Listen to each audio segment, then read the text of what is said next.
Hey, let's do this. IDS-410, welcome to Module 3. I have not looked at your Module 2 proposals yet, and so I really want to call your attention to looking at my feedback, whatever it is, even if you get 100% of the points, look at the feedback, please. I will probably give almost everyone advice.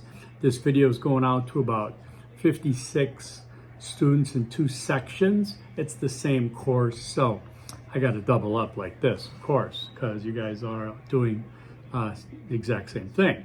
So let's talk about proposals a little bit. Well, you've done yours already. I'm going to look for specificity.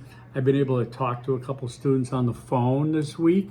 I'd like to talk to a lot more if you have any questions. Certainly, if you see your proposal and I looked at it and said, we can do better. And by better, I mean that we can do something more realistic, something that can work, and something that, dare I say, would be easier, okay? So let's take a look at that. Now, I want a couple of reminders here, as I call them pro tips, right? I didn't look at this yet, so I have no clue what everybody wrote, except we don't do this for self-enlightenment. This kind of research is not self-enlightenment. Okay, self-enlightenment would be I'm gonna look up new cars, I'm gonna research the new Jeep, I'm gonna look at trips to Europe and the resorts. Self-enlightenment, okay? When you're doing academic research, you're trying to add some incremental knowledge to the field of study, to that body of knowledge. The metaphor I use is a teaspoon of water in an ocean, a new one. Yes, the body of knowledge might be huge, but we're always adding, trying to add to it. So in that sense then, what you do is you keep yourself out of the papers. Unless there's something in a discussion board with papers different that are asking you specifically what you think, okay? Don't try to avoid, this is your challenge, avoid I, me, my, I think, we should, blah, blah, blah. Okay, these aren't editorials. We're not asking opinions. I'm not asking your opinion or your personal, beliefs on something. It's academic. I use this story. Remember, you're in high school or something. You have a history class, and your teacher says, "Get out the textbook. Let's look at chapter 9 on the Civil War." We're going to read about that. Now, what you don't read is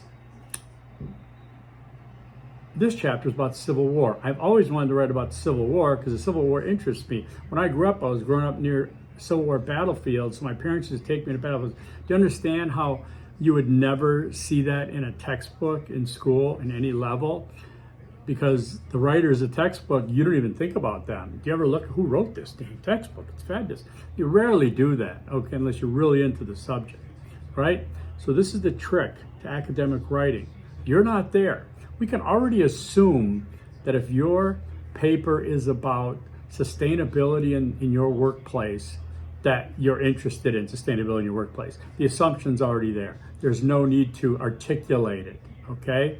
There's no need for I, me, my. You cannot use yourself as a source. You cannot use, I had one student use a grandmother for a source. You can't unless it's about an oral history type of thing, okay? We're sticking with academic. So along those lines, once you get down to any paper that we're doing, and even discussion boards, and many of you are doing this already, which I commend you, thank you, and that is use primary sources, peer-reviewed primary sources. How do you find those? You go to Shapiro Library, SNHU, you go to the search bar, and you search under your terms, and you filter for peer-reviewed, and you filter for full text online. Now you look, play around with the verbiage, see what you come up with. Look for those sources because they're all going to be peer reviewed now. These are all good, okay? What we want to stay away from is anything with a pedia. Excuse me, I always yawn every day. Wikipedia, encyclopedia. You can use those to find actual sources, but stay away from newspapers. You remember what .com stands for? Commercial. What's commercial? Revenue. What's revenue? Bias. Okay. What is .org? .org is organizations, nonprofits or something, but there's still definite bias. It's okay sometimes to use those, maybe at a 5-to-1 ratio, but we need to be prepared to reveal the bias. Just because it's what somebody wanted you to hear, what you wanted to hear, then it doesn't mean it's right, right? Peer reviewed means it goes through a process to see if it reflects academic standards, okay? So that's why it's important to do that. Be careful about working ahead too far. I'm surprised the modules are open for some of them because you don't know where you're going. This isn't that kind of course. It's not self-paced. I'm sorry, it's just not. So be careful about working ahead, and be sure to check all feedback, okay?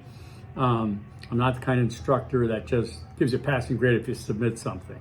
Like I said, I've seen papers in the past year or so that people submitted intentionally a blank Word doc, intentionally as their assignment. They submitted a copy of a wedding invitation as their assignment, which wasn't wedding invitations. I know it were intentional because when I contacted them immediately, they didn't do anything about it. So that's the hint right there. Please don't use, AI. Okay, I had a student last session do that, and he pushed back pretty hard. I submitted an academic integrity student behavior form to the university and let them handle it. There was dead giveaways, but it was pretty easy to spot AI. And he just he didn't drop the class, he didn't do anything the rest of the way. So, after protesting that he would never do that, he did. But anyways, you guys know that, you're adults. Just don't take shortcuts. Life happens. Like I said, I took 34 gap years before I went to college. So, okay, when we talk about the solutions that you're going to be looking for, I want to reiterate that government grants are not the solution, okay? Government's not giving out any money. They never really did, and if they did, it's not going anywhere. So let's keep it realistic and avoid government grants as the be-all, end-all, because so many problems and things that we have in this society that maybe you think could be solved by money, they haven't been solved yet by money. So stay away from that. Also, public awareness. I've talked about this. Public awareness is not a solution in itself. It is part of a strategy, okay? Public awareness is great. You kind of need that, right, to get somewhere, but it's not the end all. I mean, I don't want to take a political stance here. I just want to give you an example, okay? They had the No Kings March last month, and there were, millions of people in cities across the country, even around the world, all right? Public awareness, okay? And then what happened on this Voting Tuesday, a lot of things that people would consider upsets or things that weren't close that should have been, they thought it would be. So I'm saying public awareness does have a part of this solution, okay? I'm gonna post a video called Playing for Change, just for your listening pleasure, to see that that's part of public awareness, playing for change. It's not the solution though. Make you feel some feels, right? But it doesn't solve it until you do something, but it's really a good step, okay? It's a great step. Now in Module 3, the content is really important, so make sure you go through it. I mean, why social change happens, how social change happens. I mean, huge. Discusses the factors, both internal and external, okay? Talks about the challenges. For example, the issue itself is complex and overwhelming. How do I do this?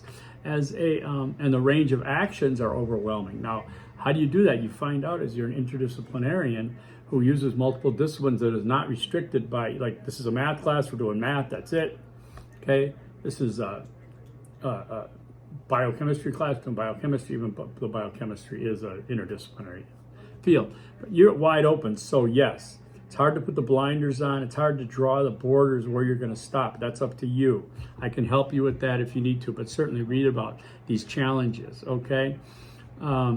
Look at the resources and analysis and tools for social change, right? Now, the 3.1 discussion workshop, social change and a community. We say community, take it down as low as you can, demographically, location-wise, things like that. The community can't be the U.S. Community can't be the state of Massachusetts. Community can't be, it can be, veterans in southeastern Wisconsin. It could be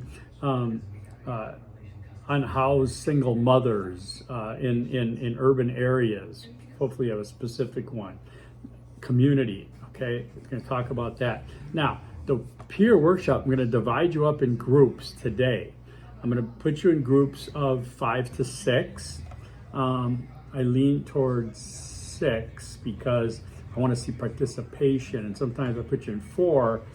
Somebody doesn't show up, it gets kind of rough. You're just looking at each other, kind of. So I want to give it a smaller group than the 28, and this way you can interact and engage more specifically and directly with people without having to go through a bunch of things saying, oh, should I respond to this one? Should I respond to this one? Okay, so make sure you take a look at that. Now, it's worth 75 points.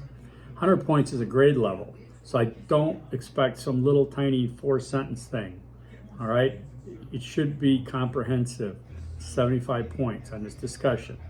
The Module 3 short paper, guidelines and rubric are worth 50 points, okay? And for that, the short paper is opportunities for social change. So I'll be putting you in groups, and these are the 2 things you got. You got the peer workshop discussion board, and you got the 3-2 paper. But take a look at your proposal, the feedback I leave you this week, Monday and Tuesday, to make sure that you're on task. Also, set up a call with me if you feel things slipping a little bit. I will bring you back. I talked to a student yesterday who, I think it was yesterday, the day before, who was kind of lost, and we got this thing so figured out. I mean, I was so glad that he was happy about it. It kind of clicks, you know. Sometimes we need to shift our paradigm of thinking toward a certain way, and we don't know what that is because we never did that before. I'm here to help you with that. It's part of my job, okay? So I know we're on 12 minutes, and I'm going to let you go. Have a great week. Get a hold of me, of course, and peace.